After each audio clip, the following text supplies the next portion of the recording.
is an encore performance of a poem I wrote for her 80th birthday party. Okay, we wrote.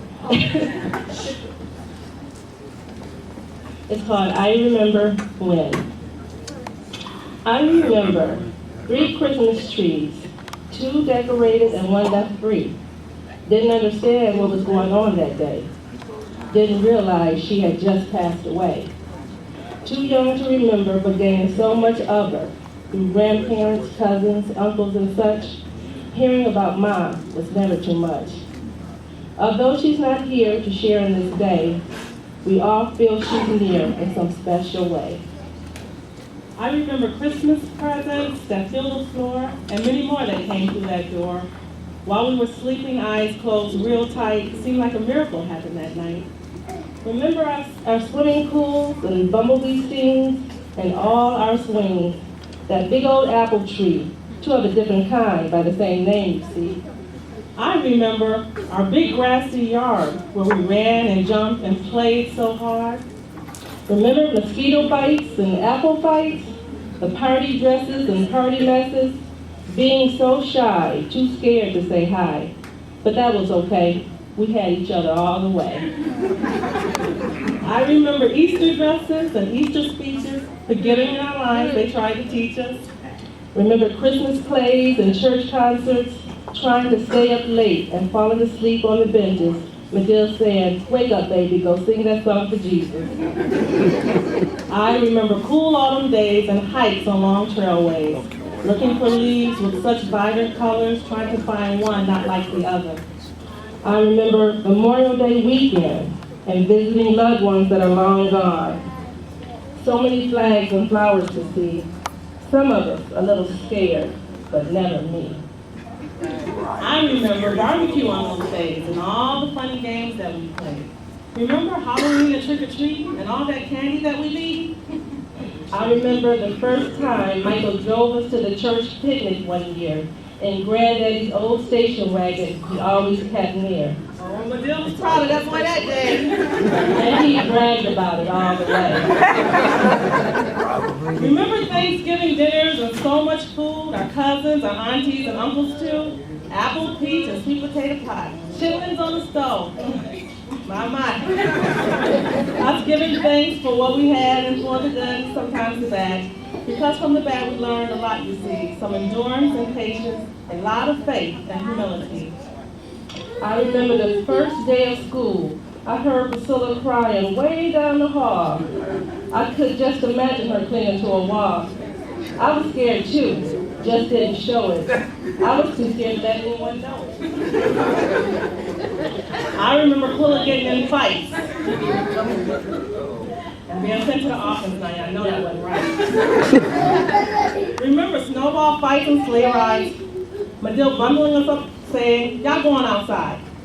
We had a dog named Duke, a real sleigh dog, through and through.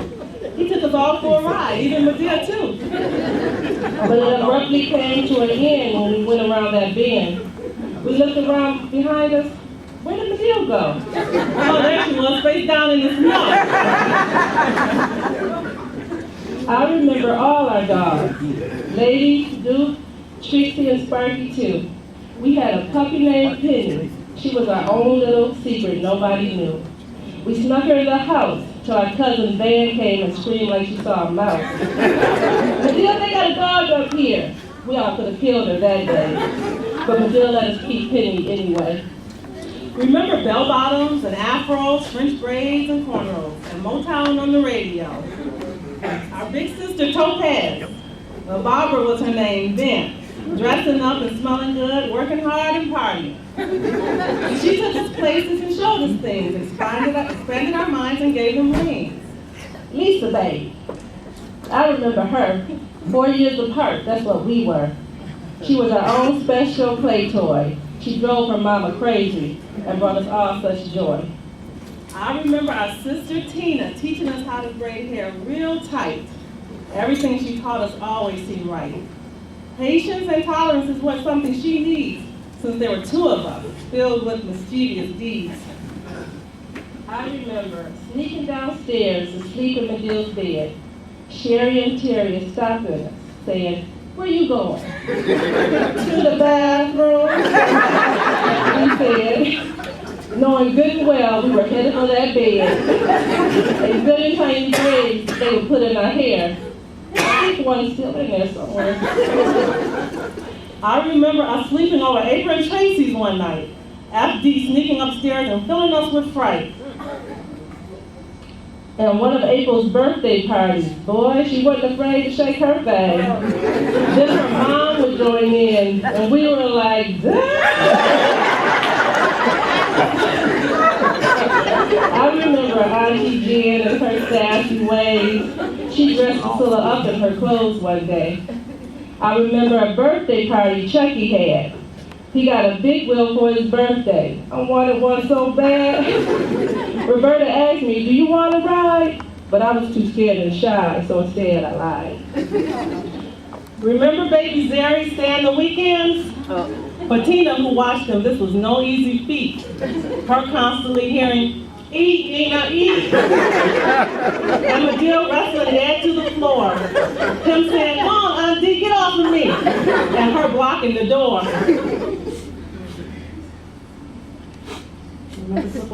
Remember sleepovers at Granddaddy's and Dale's, and the trains in motion, the sound of them rocking us to sleep like waves on the ocean. I remember Ricky and Dee Dee and little Carl too, Carolyn and Robert Lee and that whole stick crew. Remember summer vacations and trips to St. Louis, Uncle Dale and Aunt Nora and sweet cousin Louis. Remember great-grandmother and Aunt Lizzie, the two of them sat in their ways, sitting back and reminiscing about the good old days. We were grandmother's peaches and plums, her putnams and her poodles. Plenty of love she gave us oodles. I remember Messiah's Temple Church. We were just a small congregation then. Pastor and Sister Ross and family and friends sitting in church, folks shouting in the aisle, Medill patting her feet and rocking all the while. She in her high heels, stopping her feet, clapping her hands to that good old gospel beat. The spirit feeling mighty good, and she was holding on tight. I can tell you now, she was in for a fight. Then all of a sudden, all having less loose, and there she goes up the aisle, filled with spiritual juice, pointing her finger. The spirit was taking its toll, and still telling everyone, "I feel sweet in my soul."